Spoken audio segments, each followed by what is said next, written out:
What's going on, people? Welcome to Throwdown, episode 62. I am your host, Tony Polanco, and tonight I'm joined by Emilio Lopez. The Robin War begins. Dun, dun, dun. Brian Manjoma. Another great pre-show conversation you guys missed.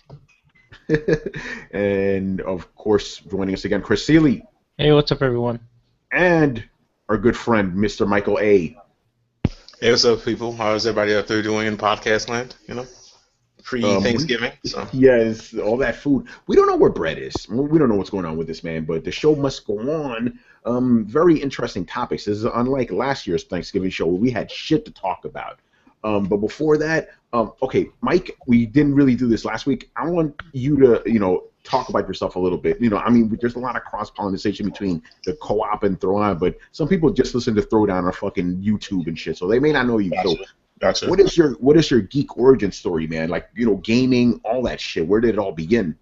I mean, I don't really consider myself a geek, honestly. I'm just a regular dude. You're a fucking geek. I don't know about that. I'm a regular dude. I've been gaming since I don't remember. Like, since I learned to speak English, I suppose. Got a ColecoVision from one of my uncles. Played that. I had my TurboGrafx 16 before I even had an SNES. I played that. Then I got the SNES now, and I was hooked. I've been playing since then, all genres, all different games. I've forgotten more games that I've played to a completion than most people remember playing. Yeah. And I don't say that to brag. Like, I say that in honesty. It's a bad thing because someone will bring up a game and I won't even remember the title, and then I see them play, and I'm like, oh, just do this, and then you can do that. And they're like, wait, how did you know? I'm like, oh yeah, I forgot I beat this game already. So yeah, I'm really big into that. What the heck is that sound? On your end. What is that? Yeah, I don't know what that is. I think that's a smoke detector. Is my house burning down? Oh shit, during the podcast. Hold on, I might be dying. Let me go check and make sure I'm not dying. Oh no. Okay, so Michael A can't continue, so we have to vamp a little bit. Manny, tell us about Robin War. Robin War. So yes, this is actually going to be out on December the 2nd, which is literally right after the holiday, and it's essentially there's a big war. If you guys have been paying attention to the book We Are Robin, they've been leading up to something pretty big, and this is going to be the beginning of our crossover between all the Robin books. Okay, so that says number 1. Will there be a number 2, or is it just number 1? Yes, there is number 1, and then there will be a number 2. And this issue is actually it's $4.99, but you get it's like a 40 plus book 40 plus page comic. And now nice. both of them will be that way. They're like double sized. All right, and for those who don't know, what is the Robin War all about? Well, if you've been paying attention to the Batman world, Batman is gone. At least Bruce Wayne Batman, he's gone now. And Gone in what sense? Huh? Gone in what sense He's exactly? not Batman anymore. Somebody else is Batman, of which I will not say who it is. You can say it's Commissioner Gordon. It's Commissioner Gordon who's Batman now. But anyway, pretty much Gotham is all. Hold on, Brian. Since Brian doesn't seem to know this, okay, Brian. So this is what happened. So Batman, quote unquote, died, right? So the police were like, we kind of need a Batman around. So they built this kind of big, 12-foot tall mechanical suit, and they were trying to find suitable Batmen.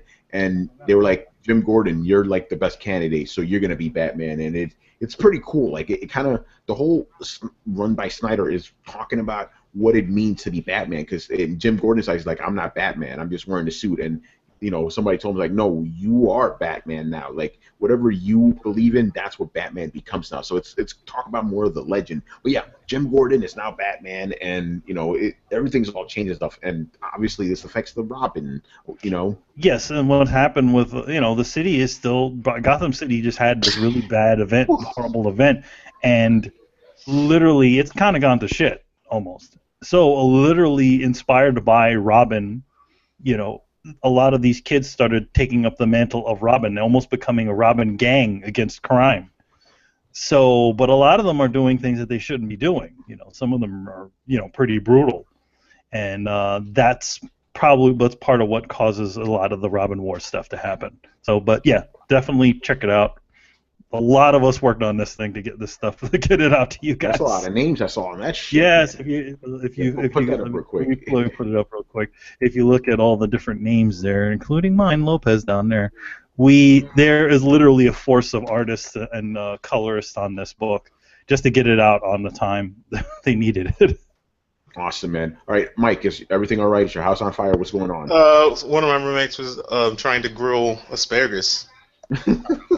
Fucking white people. I don't get it. Anyway, I'm back. All right, so continue. Wait, hold on. There. I hate you guys so much for doing. I have to try. All right, go on.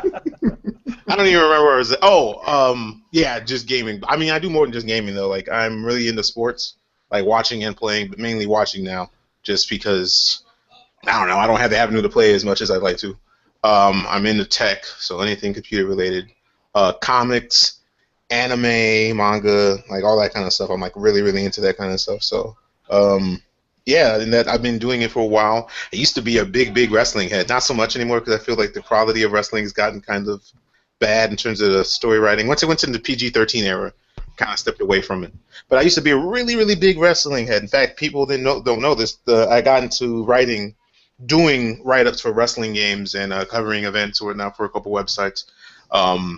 A while back in the this is back in the day, when I was in junior high school maybe. So that's when I basically learned to write because I loved wrestling enough that I wanted to start covering this stuff. So I just learned how to write to do it. So, but yeah, started like kind of in the industry. Honestly, yeah, I was actually writing for a website. I wasn't getting paid like written checks and stuff, but these people like legitimately would either pay for my ticket to go to Raw or SmackDown when it was in my city, or they would send me a game and like say knock this out, or if there was some like a Comic-Con or something kind of event or a convention, I suppose, wrestling related or wrestling linked, I would go there and they would cover it for me, or they would cover my cost to go there. And I wasn't even a minor there, so I was still a minor then, so I'd have to get parental permission and stuff like that. It was kind of cool. My mom didn't understand it at first; she thought it was weird. Yeah, that's pretty interesting. Not a lot of people get into it, but I guess that led into you writing about like video, like just all video games, right? Yeah, that's exactly what ended up happening. Because I realized I'm like, well, I don't just play these games; I play everything. So I can write about them as well. I mean, it's still kind of my favorite. Not so much wrestling, but like fighting games are probably. I love covering fighting games the most. I don't know why. Like I love people. I can watch people play fighting games for hours on hours. In fact, that's what I spend most of my time doing. Even when I'm doing something else, I'll have a stream for a fighting game in the background and just watch the high quality gameplay, or I'll just or I'll just like watch old highlights from like tournaments and stuff like that. And I like covering and like reviewing those types of games. But yeah, I mean, all types. Honestly, I've been doing it for a while. And can you tell us some of the sites you've been working for before? Yeah, originally I was on. There's so many, I don't even remember them all. I was obviously I'm probably most known for being before the coalition. I was with the bitbag.com. Before them, I was with Analog Hype with Cap and Ed and a bunch of other pets. Before there, I was on like a bunch of sites that aren't even around anymore. Like the URLs aren't up. I've written articles for sites like EGM, like their fine site. I've had stuff posted on GamesBeat, just because that was back when Daniel Shu worked there. Yeah. And I'm a big fan of him just because A, he graduated from the same college I did. He's a U of M grad, and B, he's been real supportive. Like every time I've met him at an event and I talk to him like that, he's just giving me advice and stuff like that. And I respect how he's always been like a very genuine journalist in gaming. Like you can tell he has the passion there, but he kind of crafted the art, in my opinion. And this is before gaming journalism was as big as it is now. So, but yeah, I've been in those places and I'm trying to do more. So you'll see me use more. But right now I'm rocking with the coalition. I mean, regardless of where I go, I'm gonna be in the coalition regardless, just because my friends are here. So Yeah. I don't even consider this work or anything like that. It's just where I do stuff with my friends and try and improve myself just like they are. So Yeah, man. What are some of your favorite games? Like besides fighting games and that's stuff. tough. Favorite specific game? I always start with Jet Set Radio. That franchise is just Nice. It just that changed. Like that was like kind of got the kegs in my mind rolling. It kind of changed what I thought a video game could be. That was like the first time I started viewing video games as a a form of artistic expression, just because of the art style, the hybrid of the art and the music, how it actually came together for a cohesive kind of image of like urban graffiti, hip hop slash punk rock culture, in a sci-fi semi-futuristic Japan. You know, it's kind of weird, but it was just cool to me. Outside of that, I don't know. It gets really, really tough for me. I'm a big Fire Emblem fan. Like, I love the Fire Emblem franchise. One of my favorite games ever, actually, is Tactics Ogre, and probably something similar to that would be Final Fantasy Tactics. Those are probably my favorite games off top. There's probably way more that I'm forgetting, but it's hard. It's always a hard question for me to answer. Yeah, that's cool though. See, this is the reason I want to talk to you about this because I want to know some of this stuff myself, you know. So that's pretty dope, man. Yeah, and like the selection of games, not the typical stuff. Like most people don't go Jet Set Radio, you know. That's awesome. I mean, it's true. I mean, I'm not gonna sit here. I'm not some hippie, or hipster hippie. What the hell? I'm not some hipster, so it's not like I hate all games that are popular. I don't hate all of them. It's just that when I think about the games that influence me or resonate with me the most, the ones that I would sit down and play now, or that I'm willing to re-spend money on. Like, I mean, if a recent or not too recent game would probably be Shadow Colossus. Like, I love Shadow Colossus on my PS2. Like, that game was amazing to me. I wasn't even a big PS2 head, but that game solidified that generation for me. It was just amazing. Mass Effect was like that for me until I played Mass Effect 3. I don't really talk about Mass Effect much anymore. That wow, kind of just killed it for me. Morrowind on the original Xbox, I know it was way better on PC, but I didn't have a gaming PC at that time, and I had never really delved into the Elder Scrolls franchise until that point. So I played that on. I've lost years of my life playing that game on the OG Xbox. Like, it just, yeah, I got nothing. That Morrowind was amazing. Halo, I'm a huge Halo fan. Like, I mean, it'd be easier for me to list what games I don't like. Honestly, oh, really? That's good then. You know? Yeah, because there's lots of games that I'm like really diehard fans of, and then there's games that I put on that list. Like, I mean, I love Halo. I don't know if I could put Halo on that list just because, I mean, it's a shooter, and I've played too many shooters, and it's not my favorite shooter of all time anyway. That'd probably go to Perfect Dark on N64. Actually, I got a funny question for you. What's your? Because I know you like this franchise. What's your favorite Virtua Fighter game? Virtua Fighter. Okay, Virtua Fighter obviously, as Tony knows, my favorite fighting game series. Mm-hmm. Period. I love that game. My favorite Virtua Fighter. I want to say 2, but 2 is broken. Like, 2 is objectively a broken game from a balancing standpoint. I might have to go with Virtua Fighter 4 Evo, just because it had the best tutorial you'll ever see in a fighting game ever, and it was a very, very deep game, and it's aged exceptionally well. It still influences, like, even the newer Virtua Fighter. It influences Tekken. All the 3D fighters are essentially influenced by Virtua Fighter 4 Evo, and we have not seen a tutorial since that was as comprehensive or in depth or as good as a tutorial and in training and welcoming new players as Virtua Fighter 4 Evo. So that's probably my favorite Virtua Fighter and fighting game ever. Period. It's definitely number 1, honestly. Though 2 and 3 shockingly won't be Virtua Fighter games. It'd probably be Capcom vs SNK 2, and then Street Fighter 3 Third Strike. Okay, yeah. I think you know how I feel about Third Strike. Yeah, Third Strike, yeah.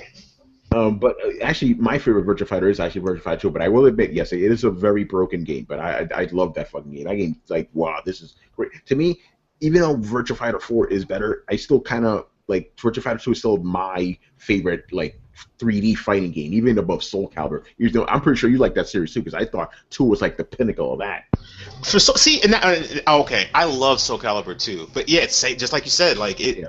I mean, and this is gonna happen with any game as it's the longer it's been around. It's broken, but 2 to me was amazing to me. 3 was okay I'm talking about Soul Calibur, of course. 3 was okay.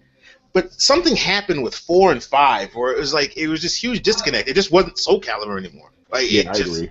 It deviated, especially with 5, when they added the super meter and stuff. I'm like, why do you need super meters in a 3D game? Like, leave that to the 2B plebes. Like, don't bring that to 3D. Like, stay honest. Stay what Soul Calibur is. You know, a game that's mainly about punishing and outspacing your opponent in footsies. Like, that's what that is. And you kind of did away with that when now you have people trying to mash a light attack to connect into super. Like, I don't want to see that in Soul Calibur. That's boring. If I want to see that, I just go watch Street Fighter all the time.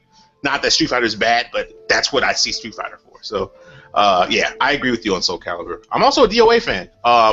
DOA 2 Hardcore. Yeah, DOA 2 Hardcore. I played that on Dreamcast and PS2 extensively. 3 was not bad. I played that on the original Xbox, but I don't know. I kind of grew out of DOA, the fighting game, just because the mechanic of DOA, it's too dependent. Like with Virtua Fighter and Tekken, even though I've never been a huge Tekken fan until Tekken 5. Tekken 5 is the game that made me say, okay, Tekken is a legit game. I got to give it its props, and I've been a fan of Tekken ever since. With DOA, it's too dependent on the counter system. So it almost becomes a game of rock, paper, scissors. Like, okay, where are they going to attack me? I'm going to wait till counter. And there's too much rewards for counter, unless you pick a character that just has super fast normals. I don't know. It lacks the depth of the other games. But it's not a bad game, and watching high-level DOA, I can respect it. But I don't know. I've tried the new DOA game. I just can't really get into it because you can just pick a Yane and rub your face on the controller, and you look like you're godlike. So I can't really mess with it. Yeah, I don't blame you with Dead or Alive. Manny, even you too. Like, we picked it up for Dreamcast. We were like, I don't know about it's this. not Dead or Alive is not the greatest game out there. Some people would contest and be like, "Oh, it's such a great counter system."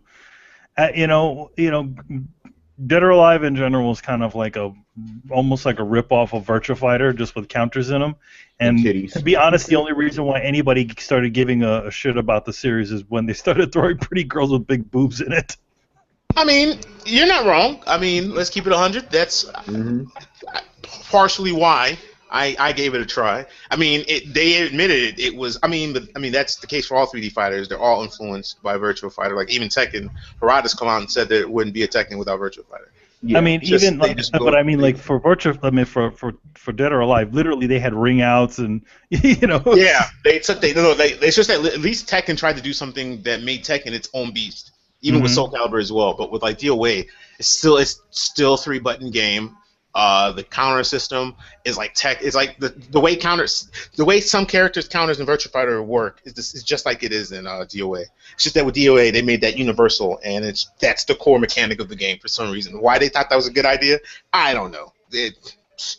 I got nothing for you on that. It's honestly the sex. I mean, and I'll give this to DOA. It's the only fighting game I can think of where everyone likes the female characters more than the male characters. Like no one buys DOA to play the male characters. They're all joke characters or they're underpowered. Even the cool ones like Ryu Hayabusa and all that. Yeah, Hayabusa. Yeah. Exactly. And the only reason why he's in there is because Ninja Gaiden fans. Ninja Gaiden, and now of course we got Rachel in there, that tall Amazon goddess, just bodying people in the new game, she's fine as hell. So I mean, it's just consistent. There's no ugly women in DOA that I can think of. So at least they're consistent in that much. I don't know.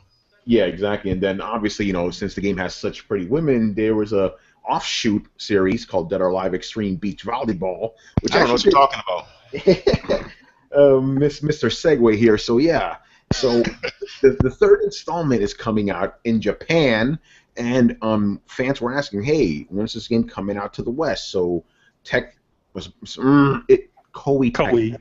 I'm still used to saying Tecmo Koei. The Koei Tecmo on Facebook, they were like, we don't have any plans to release it on the West, and they pretty much flat out said, we're not releasing it because we know the talk in the West over the way women are depicted, and we don't want to talk about that, so we're not releasing it in the West. Obviously, that set off a fucking firestorm. And what's ironic about that is, Manny, I think I talked to you about this maybe a month ago. I was like, hey, a game like that can't exist anymore, given everything that's gone in the past, not even the last year, like the last year and beyond that, right? Can't release a game like this. I was thinking about when they reviewed the second game on X-Play, right? They did it in a fun way. There was no bullshit. It was just like, hey, this game's funny. It has women with big tits and stuff, whatever. They did a bunch of jokes. Now, can't do that, and proof is in the pudding right now. But the thing is, I don't want this conversation to just be about like that side. There's another interesting side I want to get to about how some people think it's a cover for something. But go ahead. First, I wanted to say, like, I actually tweeted about this a lot long ago, and I said, if Koei Tecmo, if you guys are having a problem with backlash, if you think you're gonna have a problem with backlash, then why not even the playing field? Put dudes in skimpy outfits in there too. Everybody's getting objectified, and it probably will open up a whole new gang of people to come and pick up Dead or Alive beach volleyball games. Which it's not really it's not called beach volleyball anymore, by the way. No, it's not, because it's called Extreme. Yeah, it's just called Extreme. The volleyball part. By the way, it's funny that Brett is in here because Brett calls me up. He calls me up on the phone yesterday, pissed. It's like, what the fuck? they're canceling Dead or Alive in America. I'm like, well, slow your roll. It's the volleyball game, not the fighting game. He's like, okay, I'm mad, but not as mad. I'm gonna say this. I mean, to me, they shouldn't just close the door like that. Maybe not have a big old public release like they used to. You know, like, hey, get the special edition. But they should at least still offer it for those people who are still interested in the game. Granted, I really don't care about the Dead or Alive games series at all. But there are people out there who do. And why cut them out? Because of everybody else. Yeah, I mean, the argument is on the other side saying, hey, the last game didn't sell very well, so Koei Tecmo is just covering their asses, basically saying, hey, we don't, they're basically saying, hey, we're not putting this out because of controversy, but it's really because no one's going to buy the game in the West. That's their excuse, but the thing is, I'm like, the reason it didn't sell well is because it was Xbox exclusive, and Xbox fans notoriously are not into Japanese games, at least they weren't back in the day. Look at those RPGs they released for Xbox recently. They all tanked. No one bought them. Like one or two dudes. Yeah, even when Dead or Alive was also just an Xbox exclusive because of Itagaki, who somehow hated Sony. They didn't have any of those games on there, and they didn't do that well on the Xbox either. I mean, they did better, because they're still Dead or Alive fighting games, though. But the volleyball game, the mini game, that's what it was, which is a series of mini game. They didn't do that well.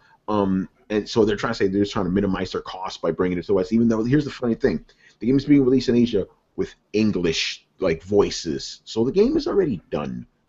So I am of the belief that they're doing this because I'm actually taking them at their word. I know people are saying they're just throwing PR spin. I'm taking them at their word because it's true. If you release that game, they're going to get a lot of fucking backlash. You can't have a game like that anymore. And it's sad too because we're limiting creativity. I know some people say that's an excuse. I don't see how that's an excuse. That's just the fact. If you can't release something you wanted to release, that is limiting you. That's like the base of it. People are trying to say, that's oversimplification. It isn't. That's a fact. This is a very simple case here. That's what's going on. Not to mention, it doesn't even make sense. For the people saying they're doing this for a PR spin, well, what's the possible PR spin of saying something like this? The game that was banned in the United States, right? They're not gaining anything from that. If anything, they're basically saying we throw our hands up. We understand that what kind of game we are making. We have a fan base that would play this game that want to play it, but we can't release it there in the climate in the West now because if we do, it's going to get attacked as some game that's anti-women, and that's not what they're trying to do. I don't know. Personally, I was going to get the game. Am I going to get it now? Importing the game, I'm gonna spend what? I'm trying to remember. The last time I imported a game, it cost me like $90. So I mean, I'm not trying to pay. Maybe Play Asia or some other site, I'm not sure, might have it for a little bit cheaper than that. I might be able to get it for like $80. But still, it's like, why I shouldn't have to pay more to play a game I want to play because it offends some people. Yeah, that's silly to me. Some people who would not even pick up the game, they had no idea. They had no intention of buying the game. They just want to talk shit. That's the thing that pissed me off here. A lot of this controversy that's going on. I'm not talking about Dead or Alive. I'm talking about every game that gets all this kind of heat. It comes from people who aren't even gamers. They're outside the industry, and they don't like the way we do shit, so they feel obligated to tell us what to do. And it's like, wait, if you don't play games, you have no stake in gaming. Why are you telling us what the fuck to do? That makes no sense to me, but that's exactly what's going on now. And a lot of these gaming sites, they allow this shit because they want to feel relevant. It's crazy. The whole, and Mike and I were talking about this beforehand, and you got this. I can say this publicly because I tweeted out. You can't say certain things in this industry anymore because you're gonna get blackballed, blacklisted, and shit. I'm like, that's why, now that I'm trying to make it up there, I'm like, I can't say some of this shit, and that's what's going on here because. Tecmo was like, yo, we don't want to deal with the backlash. Why go through that headache? They're just not going to bother. I understand where they're coming from, even though it sucks for the fans of the series, Because think about it, now with a larger install base on the PS4, the game could have possibly done well. And they're literally limiting probably one of their biggest markets. I'm sorry, there's a reason why a lot of games from Japan are being released here in the States and in Europe and stuff. Is because people in the West have taken to the new console to PlayStation 4. So that's your biggest market. Why cut them out? Well, you know why? Because they don't want to deal with it, and I can't blame them. I cannot blame them at all.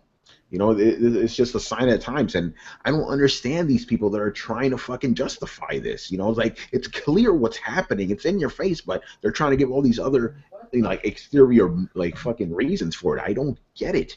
You know, and I'm not trying to say that this game is so important that it needs to come out. No, it's just it's a kitty game, whatever. But that's not the. This game is just a, you know, excuse me. What's happening with this game is just a symptom of what's happening in the larger industry. That's what's going on. Censorship. Even though this was not censorship that was imposed on Tecmo, they did it themselves. It was, but self-imposed censorship is still censorship. Any way you slice it, you know, it's crazy. Chris, get in here. What do you think?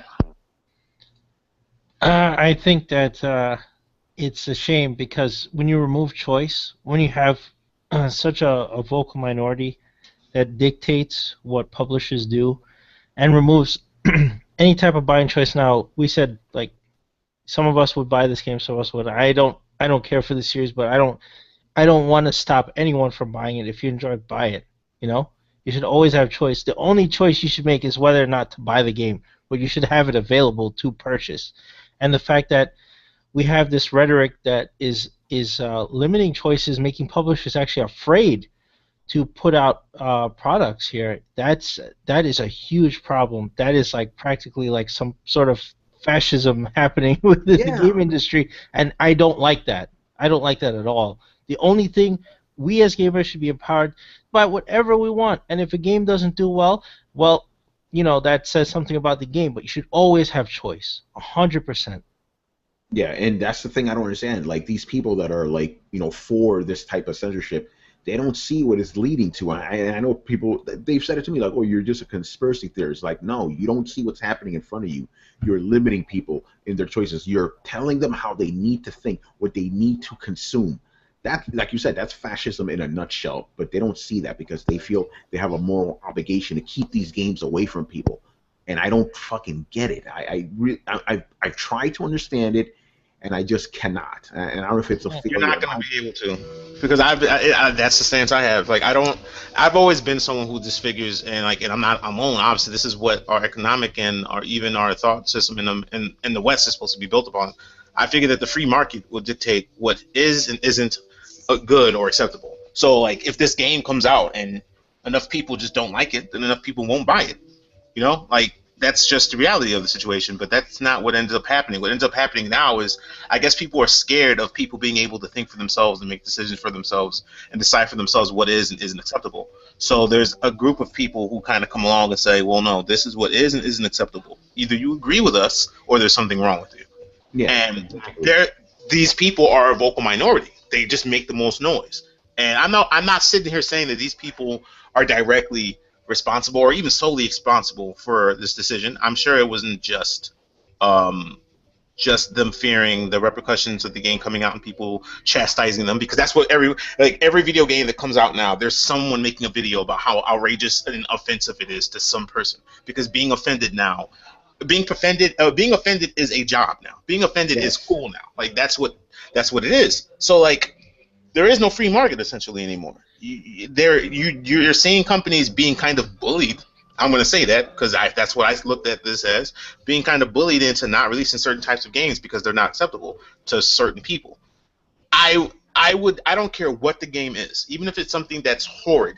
I'm never going to say that game shouldn't be allowed to come out, because if I think it's that bad, I'd rather just watch it bomb. If it doesn't bomb, then maybe I'm just in the wrong location. That's all it really means. A lot of people don't have that mentality, unfortunately. Yeah, they don't. It's and like, hey, people. Go ahead. Yeah, it's like, hey, I don't like it. It shouldn't exist. Yeah. What? And then at the same time, these people trumpet diversity. How are you gonna have diversity if everybody thinks the fucking same? Exactly. Where's the diversity in thought if you don't allow dissent? It also, doesn't make sense. Yeah. It sets a bad precedent. Like Koei shouldn't do this because you can't give in to this kind of thinking, because if you allow this kind of thinking to win, it escalates, right? Exactly. And these people, they're one step away from piling up games like Dragon's Crown and Dead or Alive Extreme, Extreme and burning it in an effigy. We're one step away from that. Like, that is not the type of direction we want to go in. You can't empower these people who are trying to be thought police and trying to limit choice and push their agenda. That's not how this is supposed to work. So they should absolutely release the game. And be honest, if it is because like the old game didn't sell well, then fine. Then just say that. Don't say it's like we don't want backlash from certain groups of people who scream about the depiction of women in gaming. Then you set a bad precedent. Then they've scored a win. They feel like it bully you, and they will bully you more. They won't stop there. The game exists. So what will stop them from railing against you for even making it?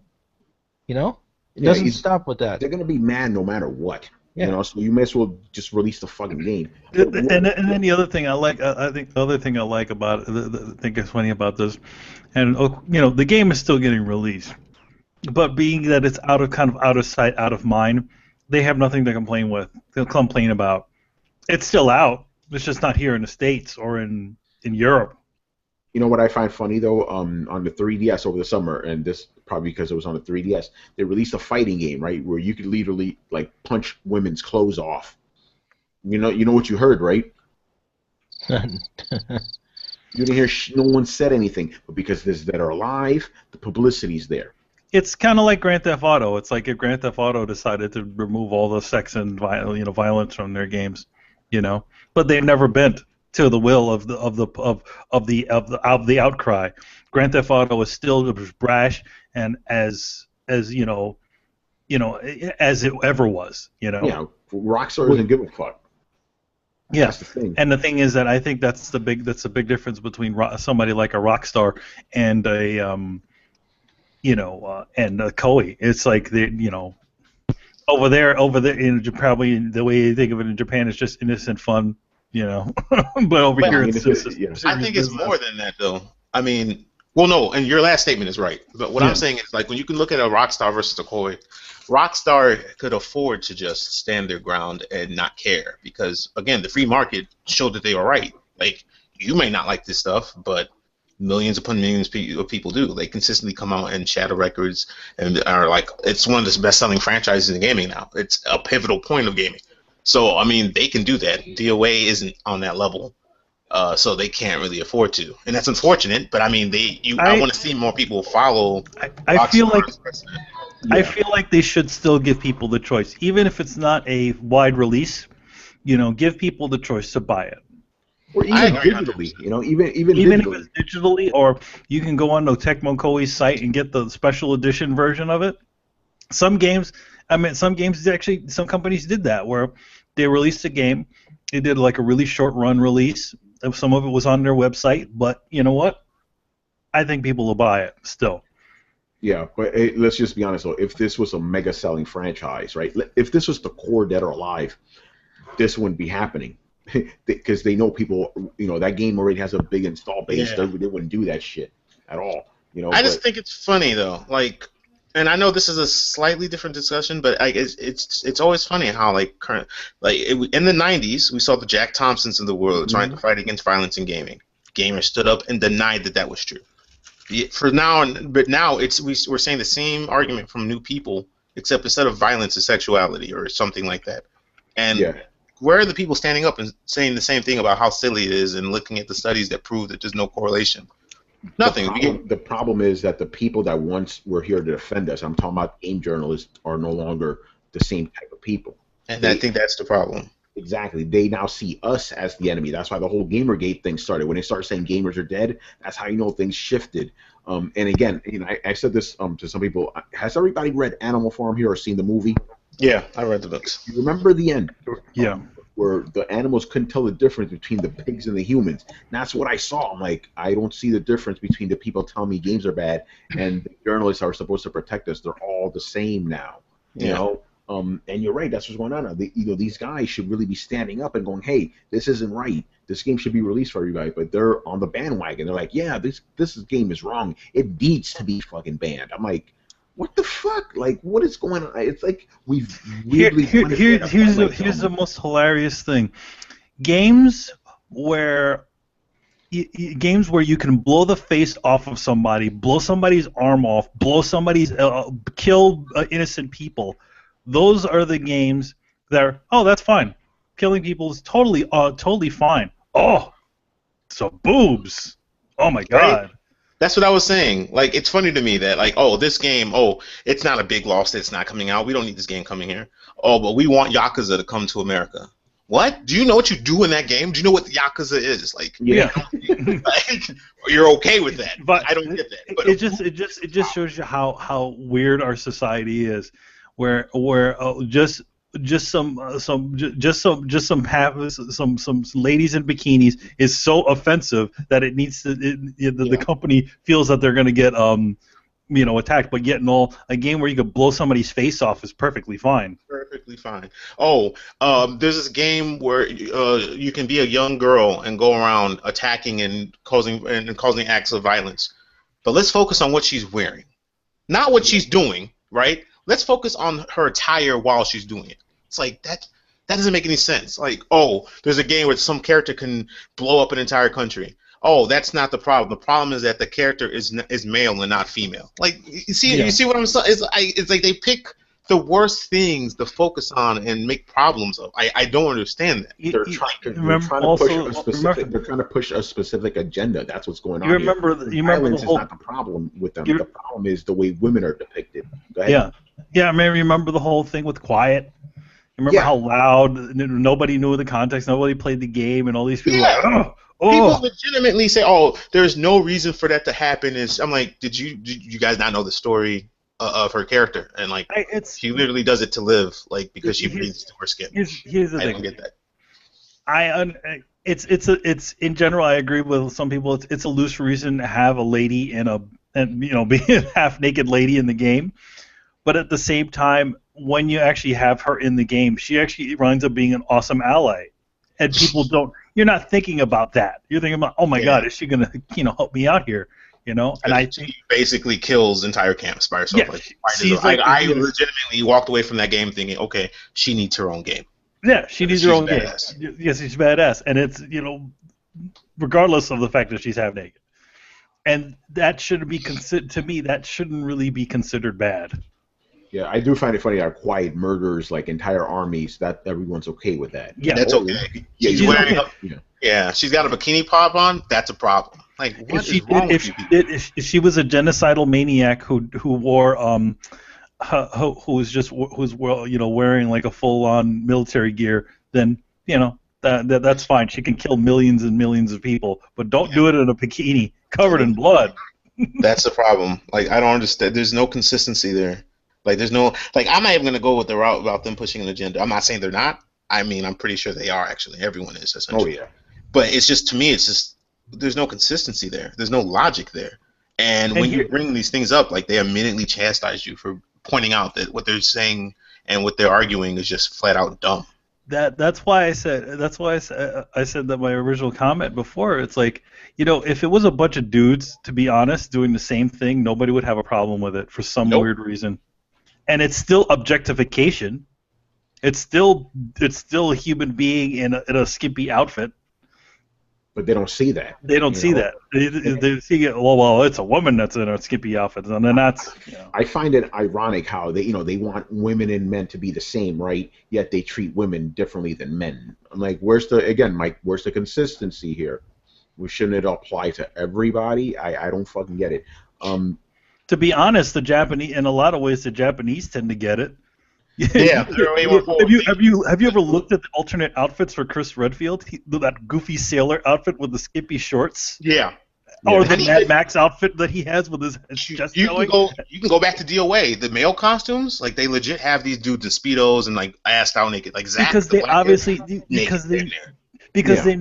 know males and females are playing their games, and they probably want to see a half-naked person in their game. Right? So, I mean, if anything, they are slightly more forward-thinking, but for some reason, I guess we like to pretend that we are. I don't know. It's just, at the end of the day, this is video games. It's supposed to be entertainment. Exactly. And I should be allowed to be entertained doing whatever I want to do as long as it's legal. And exactly. I don't see the problem with that, but apparently that's not the case anymore. So that's crazy. Hey, Brian, get in here. You've been quiet. Is he playing Fallout again? I don't know what he's playing. Or actually, no, he's watching the fucking Civil War trailer probably. Again? I don't want your Civil War. I think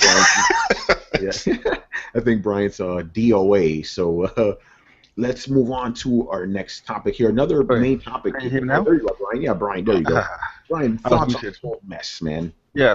There's not really much to say since you guys have said like most of it.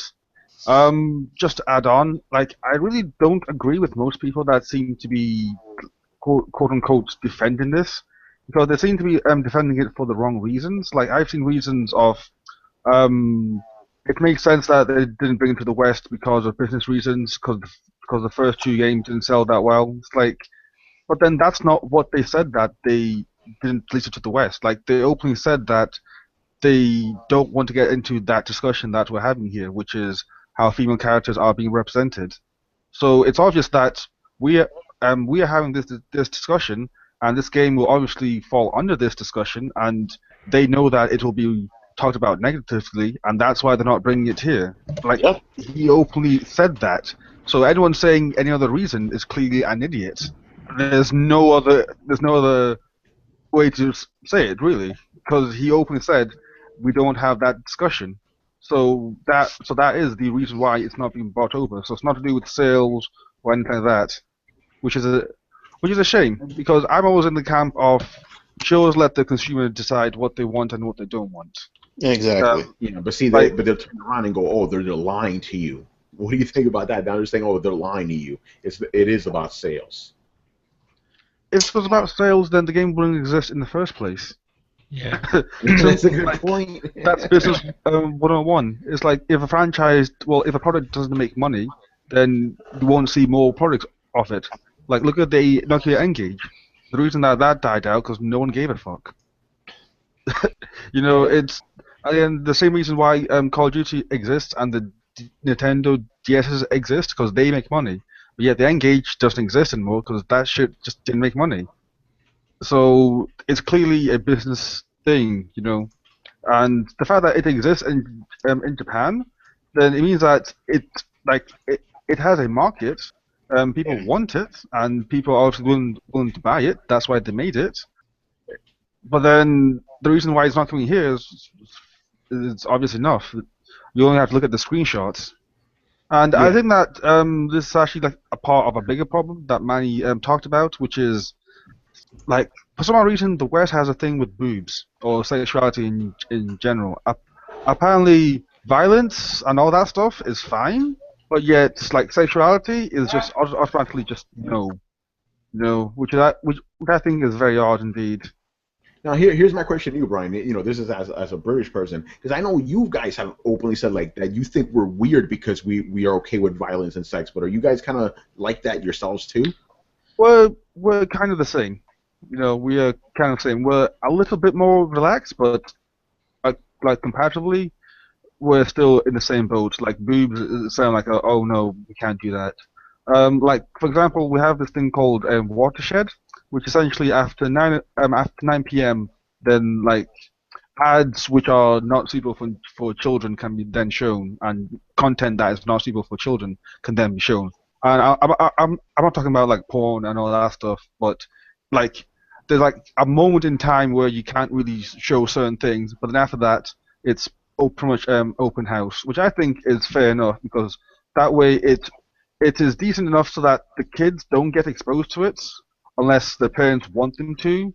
But then Yeah. even then, it still leaves like the option of okay, if the parents want the kids to watch that, then they can. But yet, if the parents don't want the kids to watch that, then they can also say okay, goodbye. So I I'm always in the camp that you should leave it up to the consumer to decide what they want and what they don't want. Yeah, we Because have something similar to that too in America. Like after a certain time, you can start showing different types of programming on television. Before that, you can't. So we have something similar. Yeah. yeah, because I just don't because like once you start saying okay, this is fine for people and this is not fine for people, is when you start running into different problems. And one of the first thoughts that I had when I read this was that can't they just release it under the like adults only like rating or something like that?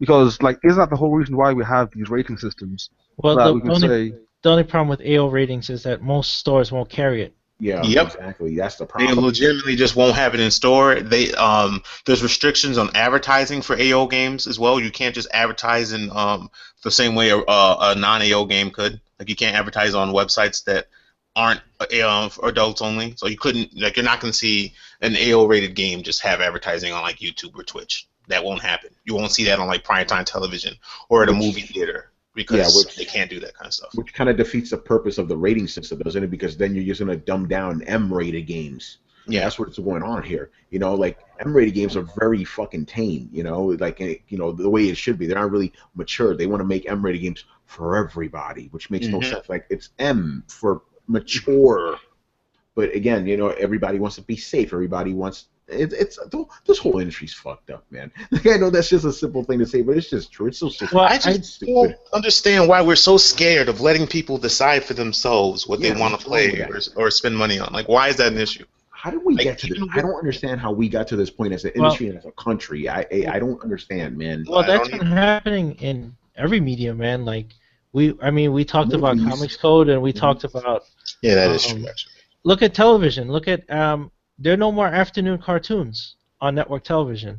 Why is that? Because parents complain, right? We grew up watching X-Men in the afternoon and Disney Afternoon, all that stuff. That stuff is illegal now.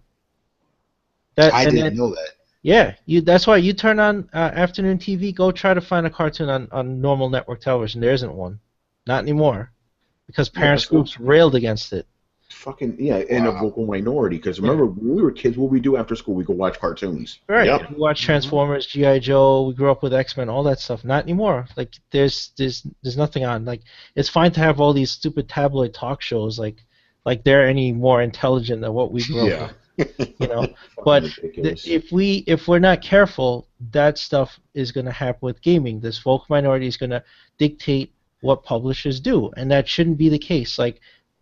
We've all made this point. Like, this is a free market. You vote with your wallet. Game products do well, you get more products get made. They don't do well, they don't get made. It's as simple as that. You have the choice to buy it or not buy it. But see, even that's becoming a problem now. Because I just thought about that. When we were talking about the DOA volleyball game, people immediately brought up sales and said, well, it doesn't sell that well anyway. The last game didn't sell as good as the first one, this, that, and the third. Right? Yeah. That's fine and dandy. Sales matter then. But then when you talk about franchises that these people do support, like Mirror's Edge. Mirror's Edge 1 didn't sell very well at all. It bombed. Mm-hmm. So why was there such an outcry and demand for the game to be made again? And then now that it is being made, it's being championed by certain people. It's like, wait a minute. I thought you guys just told us that sales were a determining factor in a game not coming here, and that's okay. But for this franchise, the sales don't matter? Like, again, where's the consistency? Like, that doesn't make sense to me. Like, it's almost as if you're saying that this game should get a pass because you like it, but this one shouldn't because you. And by you, I don't even. That's the other question. Who the hell even gets to decide what is and isn't acceptable? But that's what it is with these people. It only suits them when it fits their argument. Understand? Exactly. Like they're talking about sales and stuff. Then you bring up Mirror's Edge. Well, what are they gonna say? If they were honest with themselves, they would say because I like Mirror's Edge. If they were honest with themselves, they won't do that though. That's the fucking problem. It's bullshit, and unfortunately, this is probably the third fucking episode we've done on Throwdown on this same subject because it keeps happening all the fucking time. And it won't be the last because it's gonna happen again. I promise you. I guarantee you, when the next Grand Theft Auto comes out, there will be people trying to dictate what the game should be. They will, because when the last one came out, they were like, "Really, you have 3 characters and not one of them could be female?" I'm like, are you silly? Like the 3 characters are vastly different. And there's already been a female character in the GTA game. Go play GTA China Wars. One of the characters in that game is female. Play online. You can just make a female character, and you can do anything that the male character can do. Anything. So, I don't really understand. Why is it so important to you that a female be the main character for GTA 5? The story wouldn't have worked at all with a female character. It's about the 3 progressions of male life in America, in the West. That's what the story essentially is. How are they going to do that with a female main character? But again, that doesn't suit their agenda. It doesn't suit the narrative they're trying to build. Understand? That's what's going on. And then they want to feel like they want to feel empowered that they made change in the industry.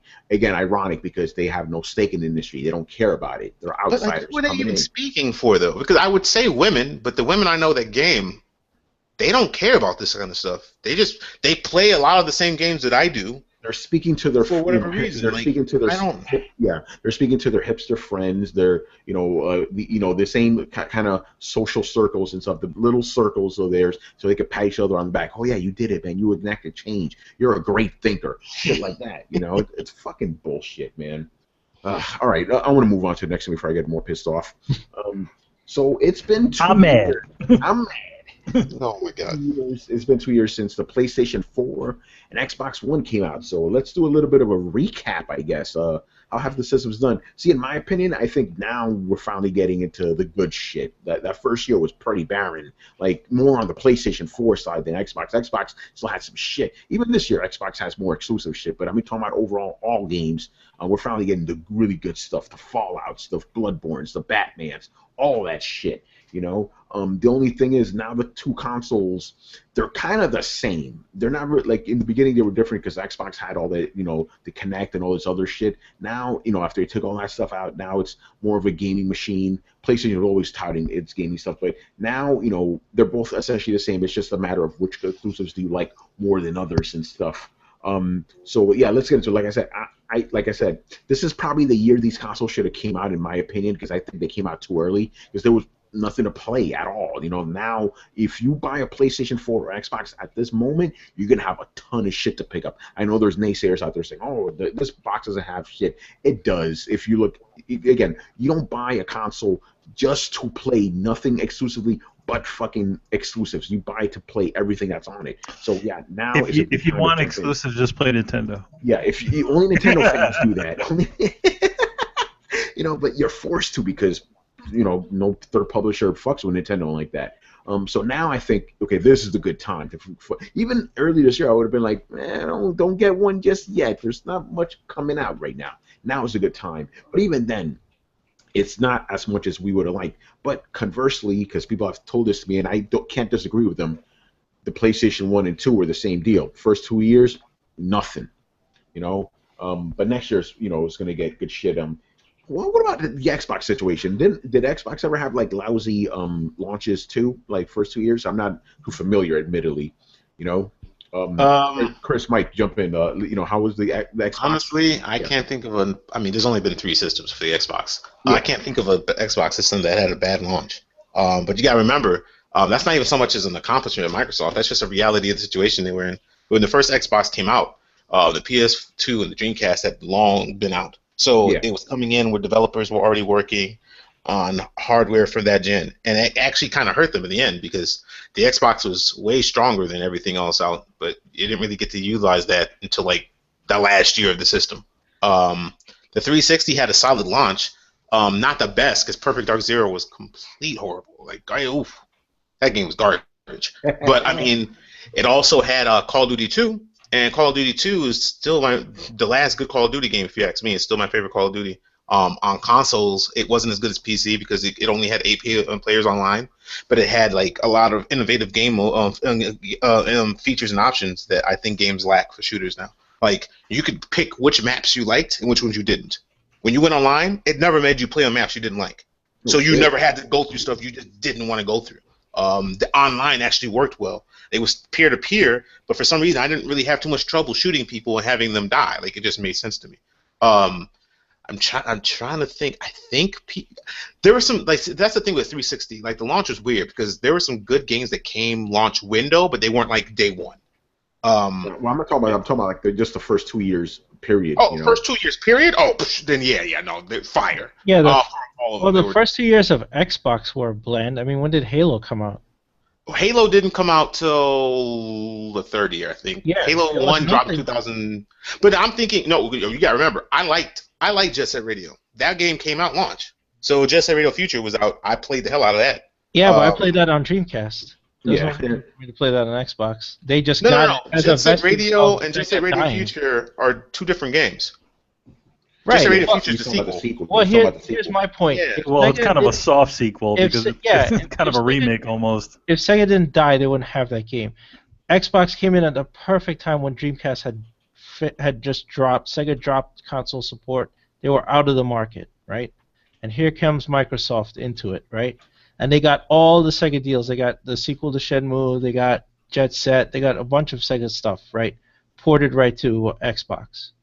So they ate up that deal, right? They made up for the loss of Sega, right there. They came in a sweet spot. I mean, that's true, but I mean, I don't know how I could hold that against Microsoft. I mean, it was either that or they go to Sony, and I don't think they were going to go to Sony just because they kind of viewed Sony as the reason they weren't in the industry anymore in terms of hardware sales. So they went with Microsoft.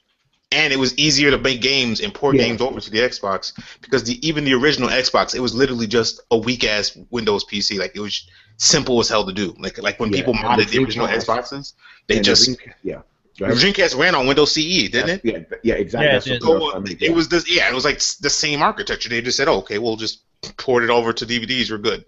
So I'm not saying that the Xbox had the best launches ever. I'm just saying, I mean, I still say the Dreamcast had the best launches, software launch in the history of gaming, period. That launch was fire. But that's the other thing. I'm comparing it to launches of other systems at the same time. Like the PS2 launch, that wasn't... The PS2 launch was terrible. I mean, if you like the bouncer, okay, but no, I mean, I didn't like Summoner. The bouncer was fun. Summoner was crap. What else I have? Orphan, that was crap. Orphan, oh my god, yeah, you remember? Oh, Jesus Christ, Orphan. Wasn't that a Bungie game? No, that's old. No, that's that's the thing. The PS2, obviously, the lineup eventually came. The PS2 lineup for games is unquestionably amazing, but it just wasn't there first 2 years. Even the PS3, like the PS3, I still remember that giant enemy crab stuff. Like that was rough in the very beginning for the PS3, and then we saw what happened once Metal Gear came. It was just they had hits after that. Yeah, Metal Gear and Metal Gear. That was it. Metal Gear and Grand Theft Auto was like, all right. Didn't Uncharted also come out the year before that? Was Uncharted before Metal Gear? Yeah, it Uncharted was. Uncharted the first one. Remember, the series didn't blow up until the second one came out. Mm-hmm. Yeah, but see, for me, the PS3 games that really sold me was Resistance 1. Was Resistance 1 launch window for PS3? Yes, it was. I think it was a launch game. Okay, because that game was amazing to me. Resistance 1 was dope, and then Heavenly Sword, I think, was also launch. Like, that was first year, launch right? window, yeah. So, yeah, like those two. I mean, so the PS3 I'd say PS3 actually did a better job than the PS2, now that I think about it. So, but it's just that with me, for the Xbox, it's just, I've never bought an Xbox system, and then it just was not a quality or even established game. Like even with the Xbox One, probably people say that the launch wasn't amazing, but I mean, I played the fuck out of fucking Forza 5. I'm a racing head. I didn't like Dead Rising, but some people did, I think. And there's Rise, which even though everyone holds against it, Rise to this date is still one of the best looking games I've seen this gen, and it's a launch title. So I mean, I think that goes to tell you something. Like, I don't think it had that bad of a launch. So, I don't know. 2 years in, I think both companies are in a better position. I'm expecting a lot from Sony in 2016 just because of what they have coming. And because, honestly, for me, 2015, they didn't really have much other than Bloodborne. That was the only game of interest to me. Apparently, even though there's that one RPG that's supposed to be coming out, I think, next month for PS4. So I need to keep my eyes on that. But I don't know. I honestly, I can't. The PS4 launch. I'm trying to think of a game that launched on PS4 that I wanted to play. Resogun. That might be it. That was probably the strongest game. That little shooter. Yeah. Which was fun as fuck, though. I'm not taking anything away from that. But yeah, the PS4 launch was fucking weak. I remember I bought the PS4. I played it a little bit for like 2 weeks, and I didn't touch it again for like maybe March. Like, it was a long time. Like, I was just on my PS3. Like, PS4 was not. Dude, how was Knack? Oh, Knack. No. Actually, you know what? You just brought back memories. Okay, because I bought Knack, and I bought. Why? You bought Killzone. Because I needed something to play. I bought that, and I bought Killzone.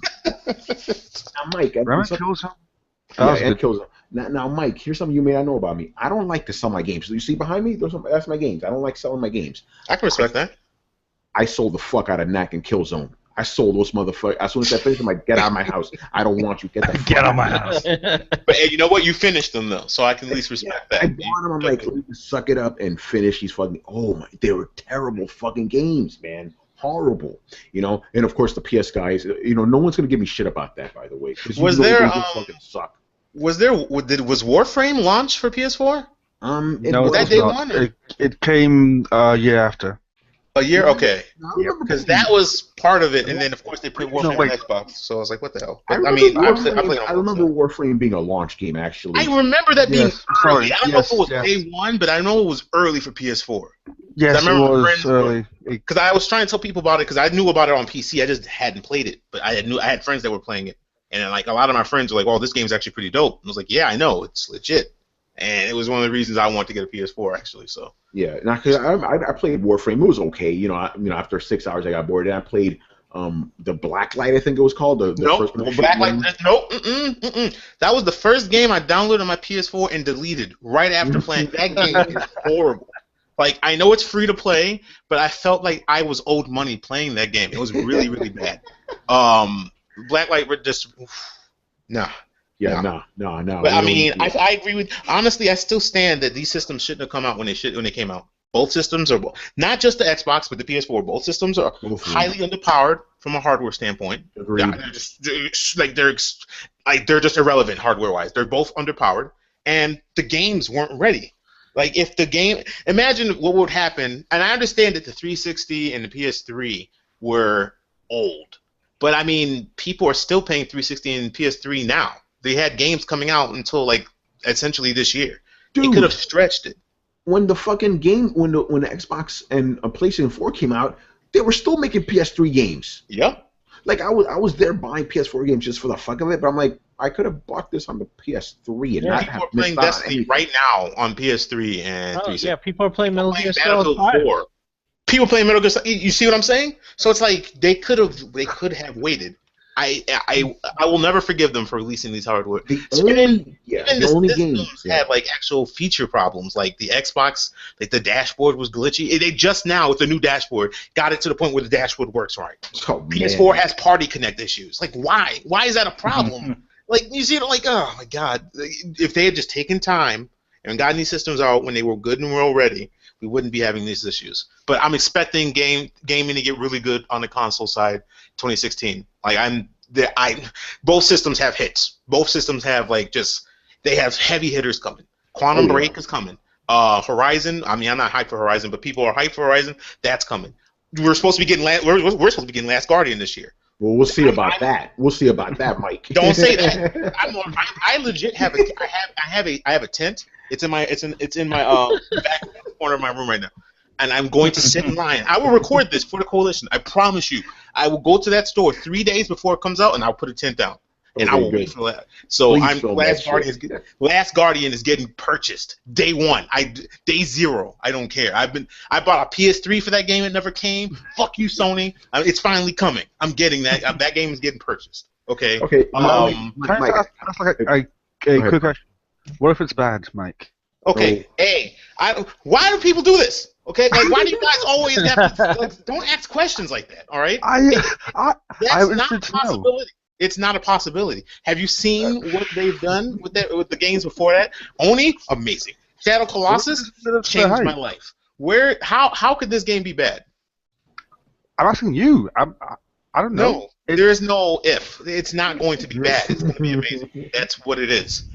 So you heard it first from the coalition. The Last Guardian will be great. According to my colleague.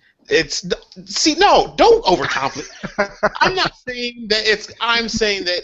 No, I'll be honest. I don't think my heart could handle that game not being good. I couldn't. Like if that happens, I'm done. I wash my hands with I'm just done. Gaming. I might give up on gaming for a year. Like I might go into rehab. It'll be that bad. I can't afford it. I've invested too much time and want for that game for it to be bad, and I just don't see how they would mess it up. Then again, I thought 2 Human was going to be good, and we saw how that turned out. Oh man, all I gotta say is you got your sleeping bag in tent, and you're gonna be waiting 3 days. That's great. Yep. I'm not joking. Okay, I know. I'm not saying you're joking. I'm just saying you may not be doing it in 2016. No, they said They said it at E3. I don't remember them saying that. I remember listening. They said plenty of things. I promise you, they said TBA 2016. They said it's coming in 2016. Yeah, well, they said that TBA 2007 too, right? You know, You guys have got to get that hate out of your hearts. That's what you guys have got to do. All right. Listen, It's I have blinding. been burned. I have been burned too many times. I don't trust these people anymore. My heart has been broken. I'm done. I've been I'm burned too, faded. but you have to hold on. Without faith, if you don't believe, what are you doing? You can't be alive if you don't believe. I'm not believing. I'm just not worried about it. If it drops, cool. If it doesn't, I don't care. No. I have a question. Okay, go ahead, Brian. What was that game that Japanese game that people were really excited for, that they said that was coming out last year and it's still not out yet? There's like this one, I can't remember. I want to say Persona 5, but that doesn't sound right. No. Wait, a Japanese game that was announced last year that was supposed to come out this year? You mean No, The Legend of Zelda? Said to be out. Yeah, I'm like, there's numerous. I mean, I'm trying to think of what he means because there's a bunch of them. Callum's been like excited for it. Who? I can't remember what it's called. Callum. Yeah, Persona 5. Yeah, Persona. That's Persona 5. Was that announced last year? Yeah. No, it wasn't announced last year. It was like said to be coming out last year. Yeah, it was It's supposed to come not I didn't out know yet. that. Yeah, that's Persona. Yeah, if you're talking about Callum. Then again, it doesn't shock me because I've been waiting for Shin Megami Tensei Cross Fire Emblem forever. And they just announced that it's supposed to be coming like next year. So yeah, I'm just saying that 2018. I don't know. I'm just saying that when these guys say a release date, just don't take that with any sort of promise. And you know what I'm saying to that? You guys need to stop hating, okay? Hey, I've been waiting for the Division since day one. Okay, I was excited for the Division. I was actually thinking of buying a PS4 for the Division.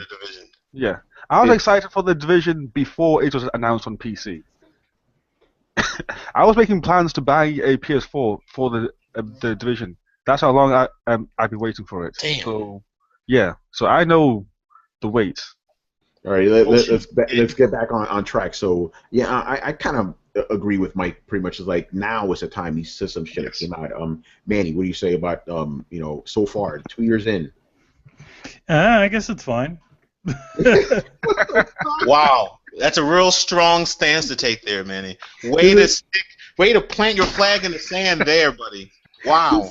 This is why Manny never gets any shit in the comments, man. I guess it's fine. I mean, I got. You're like the Switzerland of the coalition. Like you will never take a stance on anything. You would just, whatever everyone wants is what I want, man. Well, here's the thing. I got the things that I wanted. I got my Metal Gear. I got my little surprise game, Bloodborne. Oh my God. So I got my Metal Gear. I'm good. I'm good. Hey, Metal Gear. I'm good. Yeah, I'm easy to please, man. You come out with a Metal Gear and a couple other games that I'm enjoying. I think it's good. I think PlayStation 4 seems to be doing pretty good. They're just at least for me personally, there hasn't been any sort of Xbox games that I was interested in playing. Nothing on Xbox has really said to me, oh, hey, you need to get this, but maybe there will be. But as far as games go, I feel like they're going about the same level as they were going, with the previous incarnations of the consoles. The first 2 years there's a okay amount of games. There's some cool high notes, but I feel like the next year will probably be you'll start seeing a lot more of those heavy hitters. I mean, I know Halo would probably be one of the biggest console releases, I guess, but it wasn't able to do that thing. So we'll see what happens with Uncharted. No, don't say that about Halo. It's the biggest launch ever. Listen. Halo. Let's call a spade a spade. Halo is not the same without Bungie. Yep. He's right. It's just a bunch of. It's literally I cover band. It's literally a bunch of people who. Obviously, I'm sure they're huge Halo fans, but at the same time, it's huge shoes to step into. Yeah. I mean, it's very rare when you have a company that just takes over a franchise and is able to, or a new team take over a franchise and really take it to a new level. Yeah. Sometimes you gotta wait a few years. Sometimes you gotta take a couple of years off and then come back, kind of like the way what happened with Tomb Raider. They had to kind of reinvent them, to make sure they kind of get out of the public eye for a little bit and then reinvent themselves. Yeah. Also, it doesn't help that it's a different market now. Like console shooters are the norm now. When Halo was huge, there wasn't a lot of console shooters out. The market's oversaturated with shooters.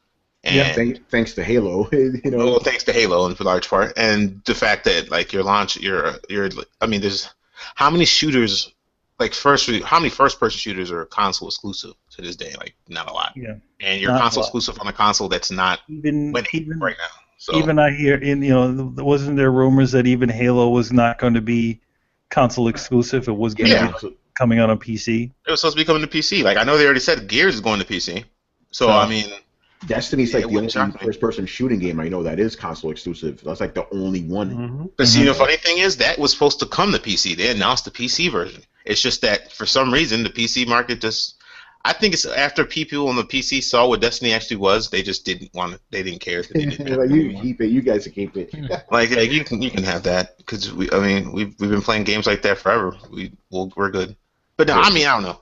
It honestly, as much as I enjoy Halo. I enjoy Halo in large part because I'm a Halo fan. So like I could see if someone's not like a huge Halo fan, I could see them looking at Halo 5 and saying, I don't know that this is the game that it's gonna make me jump and need an Xbox One. I mean, I would think they'd want to play it, but at the same point in time, it's not. I don't think it's a system seller to people who aren't Halo fans. I think it's a system seller to Halo fans and shooter fans, and maybe people who really care about getting in the competitive scene where you can make money and stuff like that. That's about it, and that's not the vast majority of gamers right now. So I don't know. I can see that.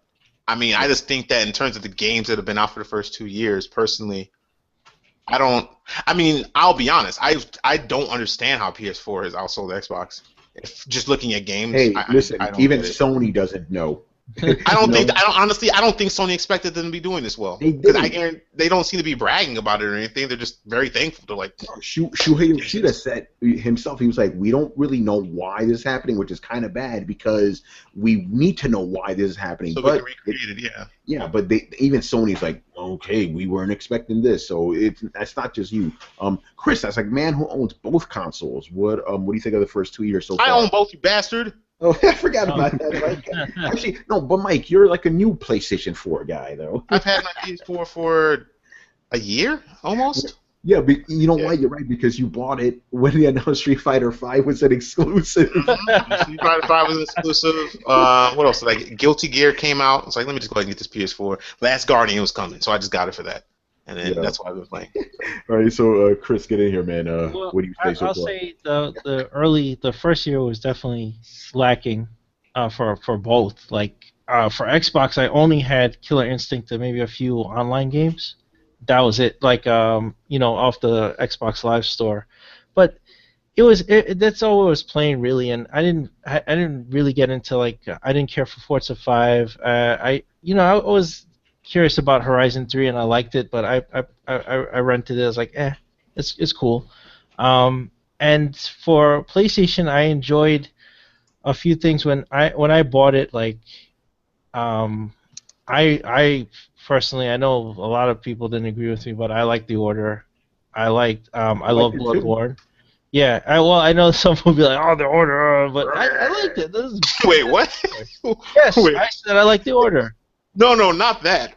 The sound effect you made. Who's doing that? Oh, you mean yeah. I don't know. That's my outrage sound.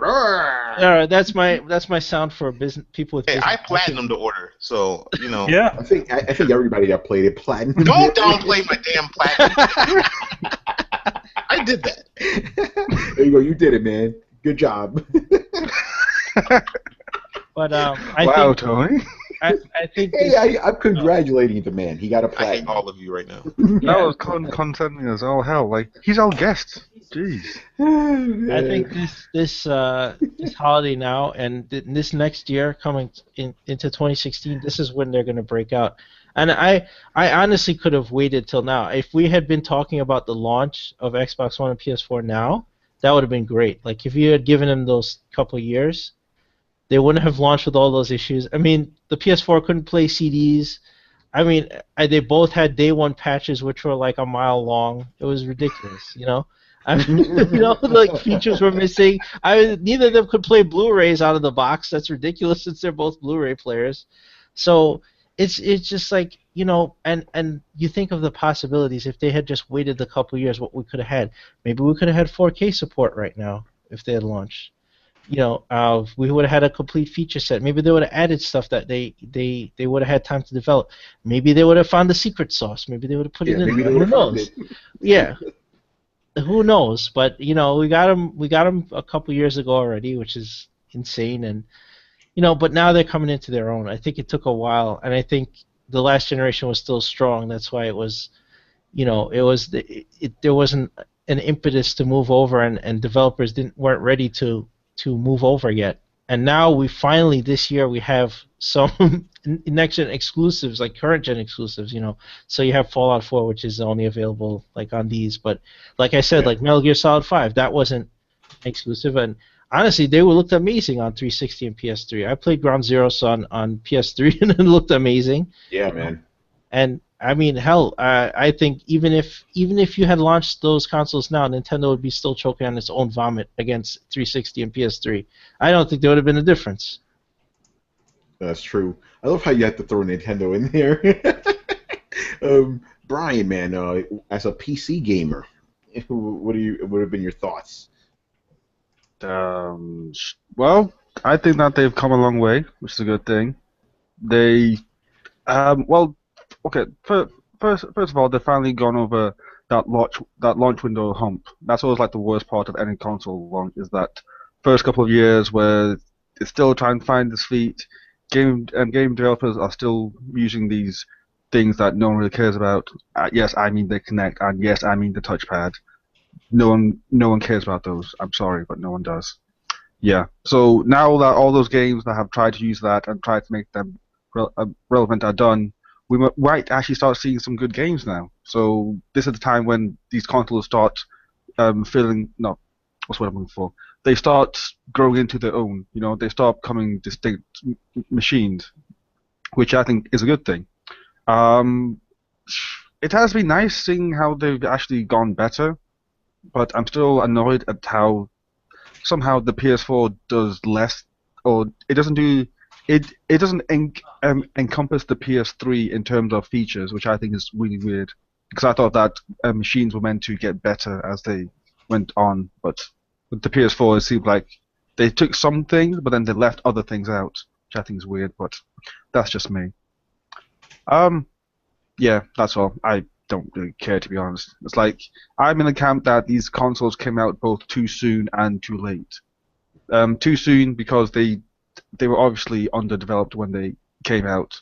They came out in what felt like a beta launch more than anything else, and they came out too late because the seventh generation just went on for far too long. I mean, what is like the longest generation we've had so far? Oh yeah, easily. So yeah, so they are stuck in the rut of they came out too soon and too late at the same time, which is really bad situation to be in. But they're here now. Let's try and make the best of them, I guess. Nope, I guess that's the best way of seeing it. So there you go, people.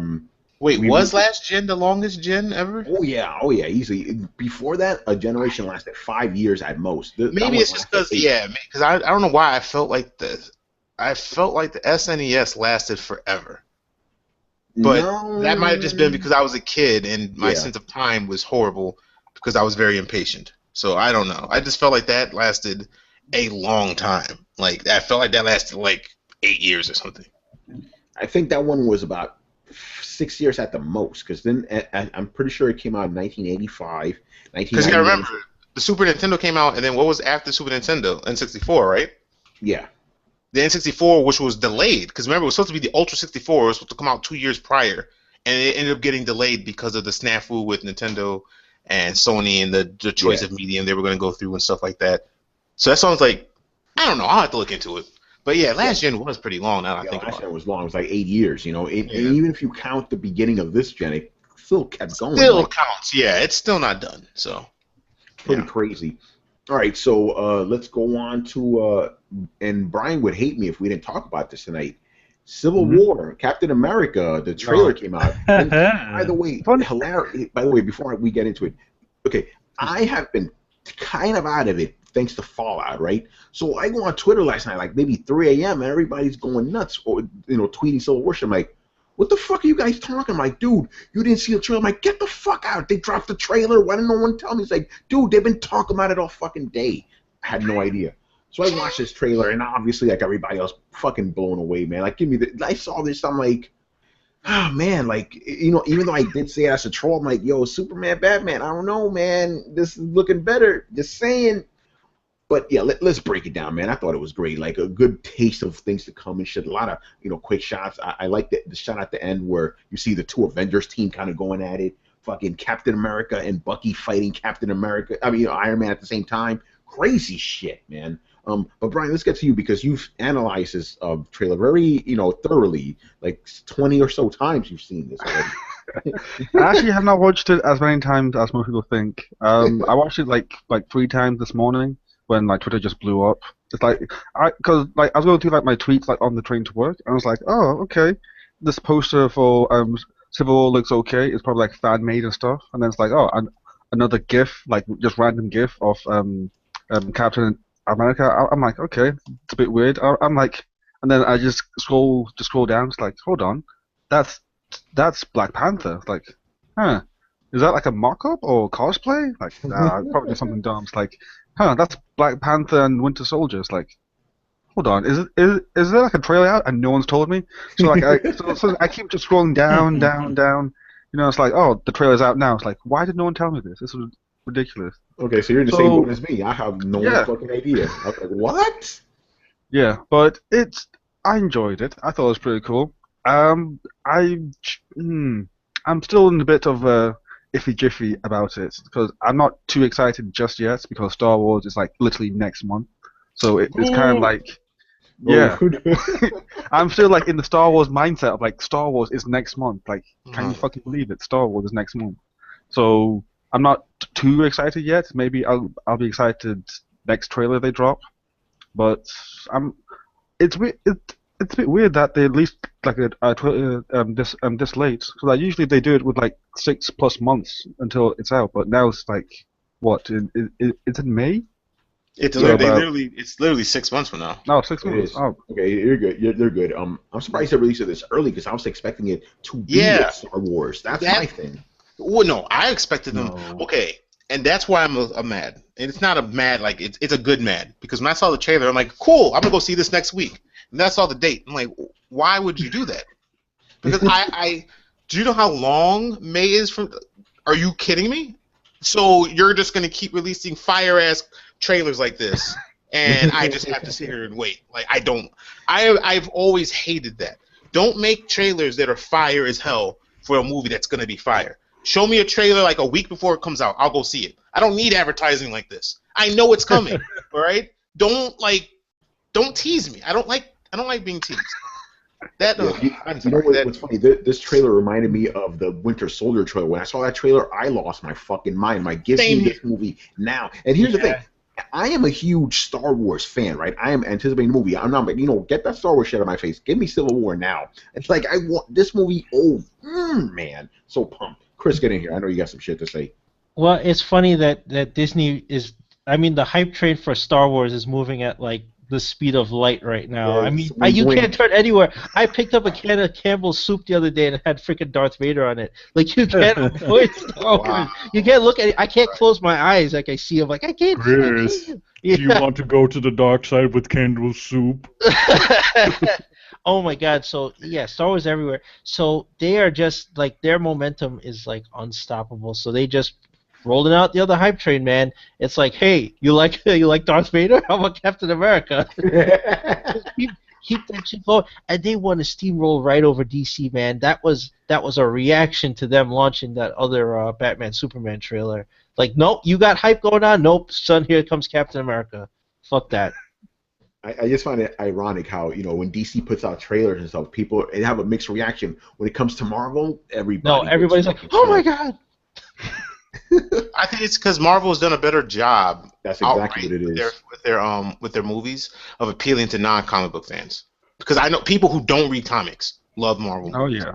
The comic book reader, like non-comic book readers, they look at DC stuff like, oh, this is depressing, this is gloomy, oh, this isn't realistic. I'm like, yeah, it's based off of a fucking comic book. That's what it's supposed to be. But with Marvel, it's like you see the stuff, and they always try to make it relatable and human. Like the Civil War, like the story's not even going to be like what is in the comic at all. Actually, it's completely different.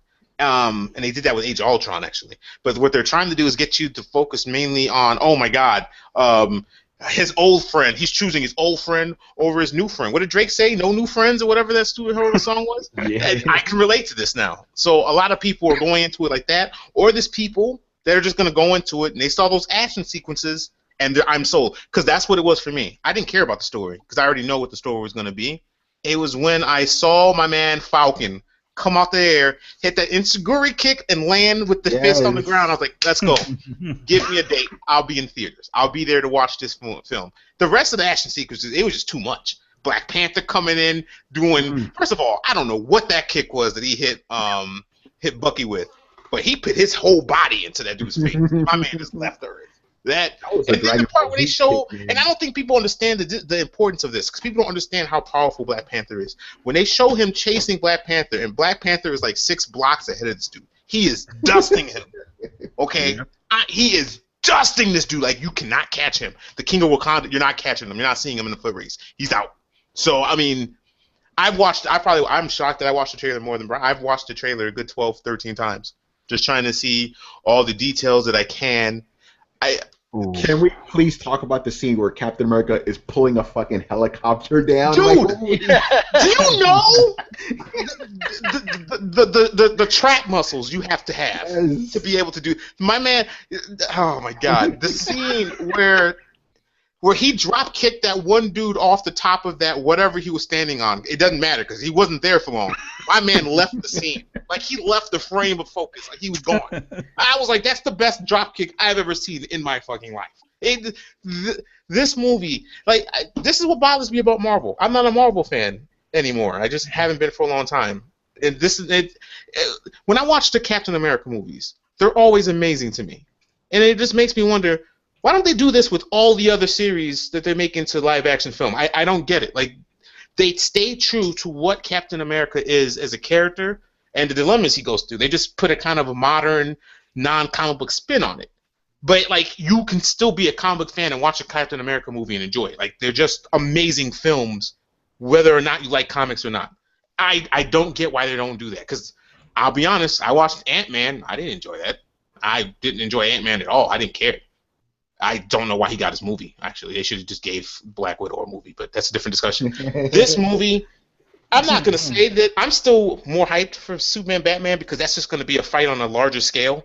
But this movie, dude, there is no way this movie is not going to be amazing. It can't be. The trailer is better than any other movie they've put out. The trailer for this movie is better than any other movie they put out. Hold on. Yes, fight me. Fight me. I said it. I'll drop kick you like from Wakanda, if you want. We're gonna call it Let's go. I'm just saying that trailer is better than any movie they've put out. Point blank. I don't know about Name it. It's a great trailer, but I don't think that statement is accurate. But I'm saying, name a movie that was better. I mean, Winter Soldier as a film had more. Winter Soldier was fire. But I'm saying, outside of the Captain America films, name another Marvel movie they put out that can compete with this trailer. The first Avengers movie. You're hot. You're hot. No, there is no way that's true at all. I'm sorry. No. Guardians of the Galaxy. Guardians of the Galaxy. Oh, that would mean, well, that's a comedy. I don't even consider that an action movie. So, I mean, that's a different genre. You said that was better than the trailer. That was not better than the trailer. Are you insane? Did you? No, I'm not insane. That movie was fantastic. Let's beat one of the strongest people in the universe via the power of dance. No, I'm sorry. That's not competing with what I saw in the trailer. In no way is that character the strongest character in the Marvel universe. I said when he had the stone was one of the strongest. I didn't say he was the strongest. We know Thanatos and Doom, who has not been featured in a Marvel movie yet because of stupid legalities, are the strongest characters there. As much as I love this new trailer, it doesn't beat just the elevator sequence in Winter Soldier. That sequence, that is the Daredevil sequence of the Marvel Cinematic Universe. Now that's a plausible contender. I'd still say this trailer beats this though. The foot race. Did you not see how badly he dusted my man? Are you kidding me? You don't outrun a Panther black looked man. like Superman in that movie. All right. It's not because I'm black. Don't even go there. No, Don't no, know. no, no, I'll- no, I'll, Mike. I said you can't outrun a black man. That's what I'm saying. That's Right? racist. That's very racist. That I'm hurt personally. It couldn't be that he just is in the gym, huh? He couldn't have just had the right shoes on. It had to be that. Like really? Well, dude, we saw in Winter Soldier. Tony, you are insensitive. Steve Rogers running against Falcon, and he lapped him around Washington D.C. multiple times. Thank That you. is true. Thank you. So like it's not even he laughed at one dude, but that one dude ain't African. He's an African American. That's different. Oh. My man, he's an African. Oh my God. I don't even have a response to that. All I'm saying is You said it, I man. think it means a lot to me that Marvel they could make someone like me who's not a fan of theirs really, really anticipate this new film. Like my hat's off to them. The 2016 is going to be a good year. 2016 and forward, it's going to be a lot of good comic book movies I'm predicting coming out. Because I'm excited for films from both camps. So I will raise you one thing.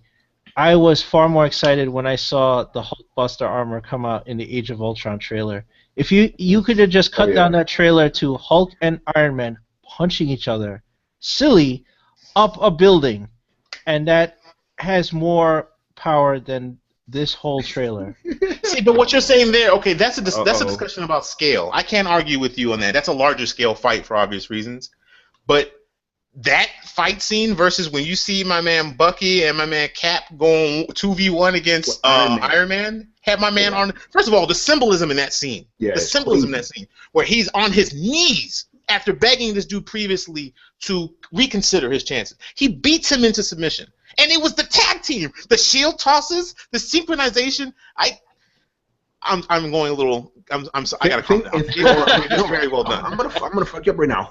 Think about it. It's Captain America with his old friend beating the shit out of his new friend. Are you kidding me? Yeah. And then what about the line? He's like, I have to do this.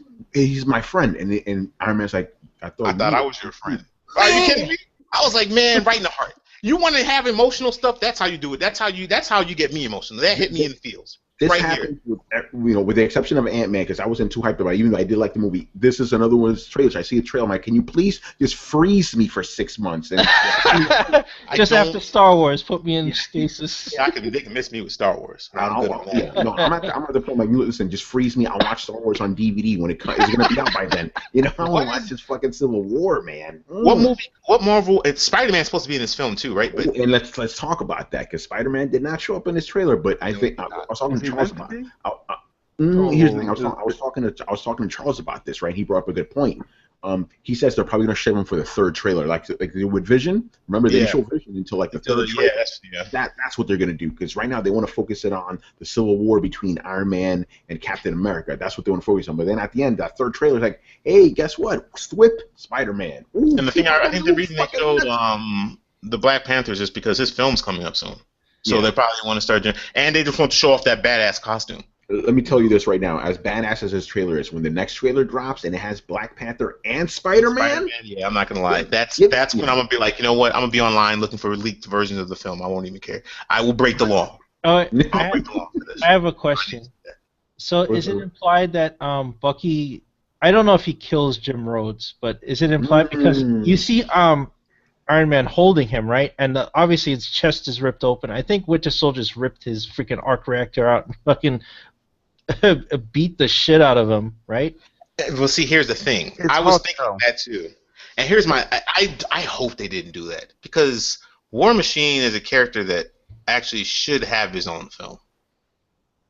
If you follow him from the comic, I think he should have his own. If they can give Ant-Man a fucking film movie, a lot of these other characters can hold a film better than that.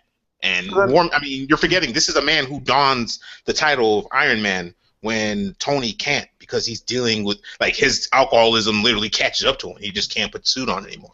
So, like, and Don Cheadle's an amazing actor. So I mean, I'd see that movie. They're not gonna show you him dying in a trailer. I'm not worried about this. This isn't a documentary. I don't know. He brings up that man. I didn't see him moving. I didn't see any signs of life. I saw a dead machine and apparently a dead man in it. And Tony looked really, really depressed. So I wouldn't. My thoughts is that it's it's too much of a risk to show a death of a character. Yeah, exactly. Like in the first trailer, initially, because like that's like a major turning point in general, like in a film. So I think it's just it Well, I'm seems like way surprised too they put it risky at to do all. that. Right? Because it creates a speculation. Like they showed it, right? And he's holding him, and he looks like he's dead. But I don't. I'm not saying he is, but it creates this conversation now, right? Yeah. And that's why they did it. It's the same reason DC did that thing where they flash that tombstone and they show it says Dick Grayson. So everyone's like, wait a minute, he's dead already? But then it's like parts of that trailer was actually part of like a dream sequence. So we don't know if it's like Batman dreaming of like an alternate life where he feels Superman's killing everyone he loves, or if Dick Grayson's actually dead. We don't know. But like you see, like they do stuff like that to spur conversation. It's pretty smart actually because it's working. We're talking about it now. I mean, it's part of the. I mean, hey, I told you 13 times. I'm gonna be watching that trailer after this. Let's keep it 100. Yeah. So yeah, this is probably the best. I mean, I know it doesn't mean much to be the hypest trailer. I'd say this trailer might be the best trailer I've seen since Batman Superman. I haven't seen another trailer that was like, okay, I need to watch this movie. Yeah, that trailer was insane, man. It was fucking, like I said. The only difference is Yeah. the only difference is that for me with this movie, I knew I was gonna watch it because I've watched all the Captain America movies. They're dope. Batman Superman, I was going into it thinking I'm not watching this movie. Ben Affleck, I was a hater, you know. And then I saw the trailer and I was like, I'll shut the fuck up and go watch the movie now. So we'll see. I'm like I said, 2016. I'm gonna be in the theater a lot. I got a lot of movies to watch, a lot of comic book stuff later. Yeah, a lot of good shit. Manny, what are your thoughts, man? It looks nice. I think it'll be fun. Excuse me? It was not. What is it? Can you put your flag somewhere, dude? You cannot always just listen. All All I'm gonna say is, you're very excited about it, and you might be looking at this with rose-colored glasses. Let the movie come out, and then make your decision, because this could be an episode 1 situation. How dare you? Whoa, How dare you? Oh, boy. I don't know. No. Hey, How listen, dare you? I leave all of my as cool as it is as the visuals are. There is absolutely no context. For most movies, there is no context. You're just seeing a bunch of really things that get you all excited. But then when the movie comes along, I make my judgments then. That's all I'm saying. So it looks cool. You're breaking my heart, man. Look You're at breaking my Black heart. Panther's costume. You know what the problem is, Michael? Oh, go ahead. It's two things. First of all, it didn't say directed by Kojima, and it didn't have a Metal Gear in it, so man just doesn't care. Oh, okay. Well, thank you for that. Might have been all right. Because I'm sitting there like, man, what? I mean, I respect what he's saying. Honestly, like, I mean, it makes sense. You never want to. I mean, there have been trailers for movies that looked like they were going to be good, and then they weren't. Like episode 1. Like episode 1. What was that one movie? Was it Waterworld or whatever with Kevin Costner? Yeah, that was I will always be angry at media for that because that movie looked like I was like, this is gonna be awesome. A world covered in water and like how everything changed. That movie was like one of the worst movies I've ever seen in my life. Like, that was really bad. Movie. Terrible fucking movie. Look at that Black Panther costume. Look at the detail, man. Dude. My only problem, and this isn't. Well, I don't think it's minuscule. Maybe it's minor. I don't think it's maybe it's just because I'm an African man. But it's just like when I see who Black Panther's supposed to be, it's like why couldn't they just go get an African man or an actor with African, like I'm not saying it's got to be Idris Elba. I understand Idris Elba is probably a little bit too old for this role now, but like someone of that prestige. Why'd you go get some cat from like Detroit or something to play an African prince? Like how's that gonna work? But this is the same Hollywood that casts like Europeans to be king of Egypt, so it is what it is. They don't really care. And hey, but who knows? By the end of it, you might be like, "Yo, this is the perfect Black." And that's what I'm saying. That could happen too. I mean, I'm still mad that they got Will Smith playing a Nigerian in that movie Concussions, and then I hear his accent, and I'm like, it just sounds like he's talking with marbles in his mouth. That doesn't sound Nigerian at all. But it is what it is, you know. I'm saying all this in day 1, so yeah. We'll definitely be talking about this movie when the next trailer drops. Can I just like ask? Oh, man, it just dropped out. Okay. He'll be back. Can I just ask like one thing? Because like there's one thing that really bugs me and has been bugging me for so long. How did War Machine get his armor back to being War Machine? Because in Iron Man 3, you got turned to the Iron Patriot, right? Yeah. But then in Age of Ultron, it's back to War Machine. Repaint. All right, numerous things. Number 1, we don't talk about Iron Man 3. That was a really bad film. I think even Marvel acknowledges how bad that film was. It's not canon though, so it exists. Yeah, but Brian, but it's just even repaint, right? No, it wasn't a repaint. Like the whole thing is different. It's in It looked like a the different Iron part Patriot and is stuff. like a lot less in volume. Okay, so they could just Yeah. rebuild it. I remember there was a long Ah, but time. then the War Machine armor was built by Justin Hammer, who I Well, think no, I think got he, I arrested. think he took the Mark II. He took the silver Yeah. armor to Hammer, and Hammer adjusted it, right? He Yeah. repainted it. Yeah, and he gave added him- all those guns to it. So Yeah. then did they get him to like do the same thing again, or did Tony just? Tony probably just built it like a But then similar it makes. thing. But then, sorry, it just boggles my mind. So then, is it What's so hard to still understand the about it? same- Just build a suit that's on the same specifications. That's not that hard to do. So then It's like now there's Tony two Stark. War Machines. So then there's the War Machine suit and then the Iron Patriot suit. But then why Yeah, does he why use the not? Iron Patriot? Well, who suit? knows? I don't know. Maybe he. Yeah. It's possible he gave it back to Stark and he just recycled it. Maybe he just was like, "Ah, don't wear this garbage." Yeah, he might have scrapped it. Who knows? Scrapped We're it. talking about a movie where two dudes that are slightly above average speed and strength beat up dudes in like mech suits. Like you're probably gonna have to Power you're gonna armor, have to not let your mech relief go. Hey, shut up! You know what I mean? Okay. There's a difference. Yeah, I understand they're not. There is a I'm not difference. saying. I'm not saying they're Gundams. I'm saying they're in suits that are clearly powered and are mechanical. So mech suits, whatever, fine. The power armor, not mech suits. No, okay, their suits are the suits Just go mechanical? with power.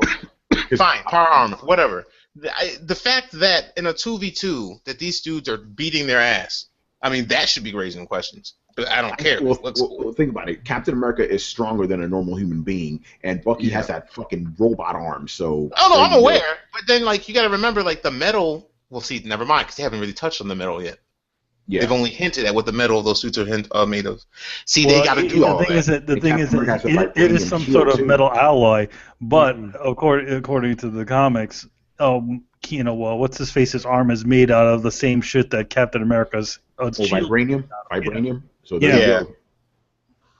Have they actually stated that that stuff is made of vibranium? They haven't said it in the movie. They haven't? yet. Okay, I didn't think so. So They I haven't. thought They haven't. Whoa, they haven't. they've stated hinted about at the it. arm. They haven't stated about the arm. They have said it about the shield. They have said it is vibranium. No, because I remember they hinted about that in Age of Ultron when in the part where they were in Africa talking to the one arms dealer or whatever, and he was there. He dealt in vibranium excavation and trading with Wakanda. That's what he says in the film. I remember something of that context. So No, that's but- why I figured maybe that's what they were just going to save all that discussion for Black Panther. I don't know. Well, I mean, in Age of Ultron, they flat out says like, you guys have the strongest metal in the world. What do you do with it? You make a glorified frisbee out of it. Yeah, that's right. He did say Yeah. that.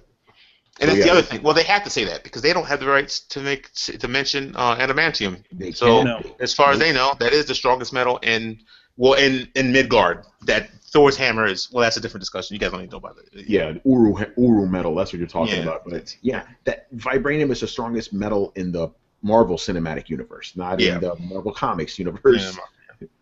All right, so let's start wrapping this up. So yeah, I want to wish all our Americans, friends, and fans a happy Thanksgiving, all that. Hopefully you're listening to us while you're eating your, turkeys and whatever else. Yeah. Well, while you're recovering from your turkey coma, you're probably listening to the show, right? Wow. So obviously, yeah, I want to thank you guys for listening to us an earlier day, because I know sometimes things get a little weird and stuff, but we do this for the sake of keeping the shit going. Mhm. We don't stop around here unless it's the last 2 weeks of December. And remember, throw down your questions. Be back as normal, no problem. So leave your questions and all that. So let's wrap it up. Thank you for watching and listening. Be sure to follow the Coalition at thecoalition.com. Subscribe to Throwdown on SoundCloud, iTunes, and YouTube. Don't forget to follow us on Twitter at Throwdown Show and our Facebook. Links are available in the description below. Once again, our show is Tony Polanco, and tonight is joined by Emilio Lopez.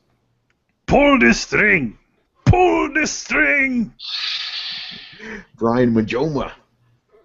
Two things about Civil War. First of all, Brian fucking up the outro. Why, Brian? okay. Well, last week you fucked it up, so it's not my fault. Yeah. Thunderbolt Ross is in there, so that's pretty cool. Yes. That is tying everything together, so that's pretty cool. Maybe we might get a Hulk reference, and I'm a Hulk fanboy, so I'll be excited. And just to make Michael A. extremely mad, it's coming out in the UK April, not May. So, Motherfucker, What? fuck you. Why guys did they can get it suck early? What? Why did they get it early? You want to know why? Because it gets bootlegged in the United States. Like it doesn't You get guys are some bootlegged anywhere pirates. else. No, it doesn't. It's Oh. it's only us horrible Yeah. Americans that do that, Man, and China. damn Yeah. red. So expect a review from me earlier. I'm not reading it because you're just gonna ruin it for me. No, No, Brian I is don't post spoilers. Yeah, in yeah, my he does reviews. very good reviews. Yeah, no spoilers. Oh, okay. See, No, I see, thought he was just ruining it because he was hating on me loving the trailer. I don't want to ruin it. Oh no. I operate like a strict policy that I don't spoil anything for. I think it's like 6 months after it's out, but it depends Okay. on All the right. medium. I'll check it out then. Yeah. Awesome. All right. Chris Seeley, Hey, take care, everyone. and of course, Mr. Michael A. Yeah, I want to thank everybody for having me on, man. This is fun, actually. Another good show again. Yeah, thanks to everybody listening. I got tweeted at by a couple cats. Somebody messaged me on Xbox, but I'll read it when I actually get on my Xbox after this. So, but thanks for listening and thanks for supporting the coalition and supporting the Throwdown. So, Yeah, man, and thank you for being on, man. Always fun having you on, man. yeah, no problem, man. All right, guys, we'll see you next time. Later. later, guys. Peace out, people. Take care.